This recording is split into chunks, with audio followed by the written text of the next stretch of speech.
looking to Jesus, the pioneer and the perfecter of our faith. Keeping our eyes on Jesus to make sure that we are traveling in the right direction. You see, Paul compares the spiritual life to a race that not only takes perseverance, but it takes endurance. And we are surrounded, if we're in this race, we're surrounded by this great cloud of witnesses. Now, I was never good at track. I was not a good runner. I wasn't good at sports at all, let's just face it. I think I've told you before, but I was only in one sport, and that was wrestling when I was a 9th grader. And I only was in one match, and I got pinned in the first 2 minutes. So I was not an athlete. I wasn't one of those that could be the star athlete of any organization. But that doesn't mean that I wasn't a witness to someone around me for perseverance, for wanting to be able to do what I could do. And so people looked up to all kinds of people, this great crowd of witnesses. But there's two kinds of people when we start talking about the cloud of witnesses. If you're in a sporting event, there is all those people in the stands cheering for you. And I know that you're encouraged by those shouts. The people that are running the race want to hear that encouragement, even though many of them will tell you, I was so focused on what I was doing, I couldn't hear you. But I do know that they can hear a crowd. So this cloud of witnesses are the people that are in the stands encouraging you, strengthening you, and pushing you forward to do more than what you thought you could do. They are surrounded by the saints that have already run that race and won their crown of righteousness. And we are the church that does that. Lives are still being changed and giving we're giving meaning and purpose. The gospel still brings hope and new life, partly because of what has gone on before us, and partly because of the faithfulness and the encouragement of those that are on the sidelines. Now, second of all, in these sporting events, they have spectators, and those are the other aspect of this cloud of witnesses. They are the folks that are outside of the church. They're outside of the sport, but they enjoy watching people compete. And outside of the church, people are looking at us. Maybe they're looking to see if we fail or fall on our face, but that we live up to what we say. That what we say matches with what we do. And when we say that we are Christians and that we believe in our faith and that we would die for our faith, we really show that in everything that we do and everything we say. We must be faithful. And we never know what that influence might be on the lives of the people that are around us. It was during World War II that a woman received a letter from a soldier that she didn't know. The soldier's name was Murray. And Murray wrote to this Sunday school teacher and said that he had once been in her Sunday school class and that she had spoken about Christ as a hero for boys. He even mentioned the date when her witness had altered his life.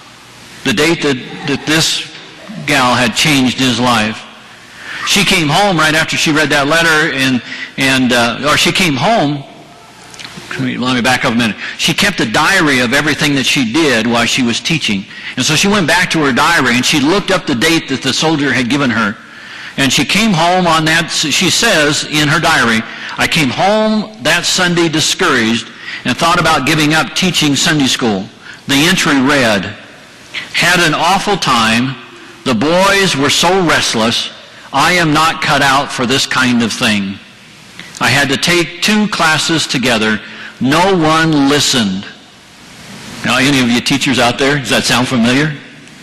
You get done with your teaching and you say, did anybody get it?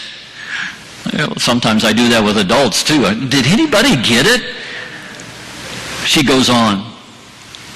Except at the end there was one boy that seemed to be taking it in. I believe his name was Murray. I expect that he just was tired of playing.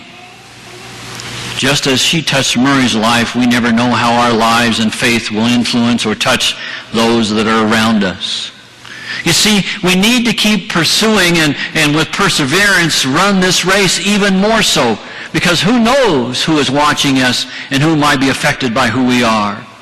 And this is a long race. This is one of those marathons. This is one of those races that take hours and hours to do. But we need to have the perseverance to keep going and keep doing. It's not a short dash to glory. It's not a sprint.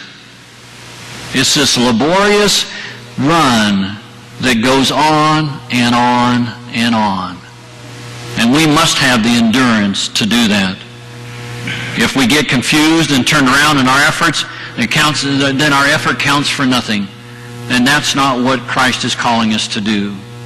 Sometimes when we think we're alone, all we have to do is look around and we'll see that crowd or cloud of witnesses that are there for us. The waters of many centuries change us.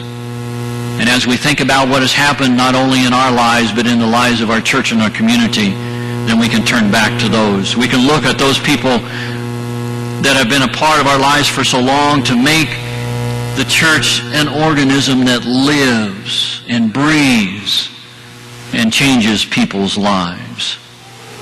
I know many of you have said it, and I know I've said it. Why do we need history? Why do we need to know all these dates of things that went on in the past? And most will tell you that, or there is a saying out there that says, those that ignore history are doomed to repeat it. And that's what happens. We need to not only celebrate the lives of those that have gone on before us, but learn a lesson. The lesson of history that it can never be so. Faith apart from the church is impossible. It's a contradiction in terms. We Christians are called a community, but not just any community. It's a community of those that have a common story. It's the story of Jesus Christ. There's another story about a missionary that went to China one time to speak to a group of people that was in a town clear in the interior of China. And he was the first one to tell them about Jesus. And when he got done talking for a while, then the natives there said, "Oh yes, we knew him. He used to live here." And the missionary was a little bit surprised. He says, "Oh no."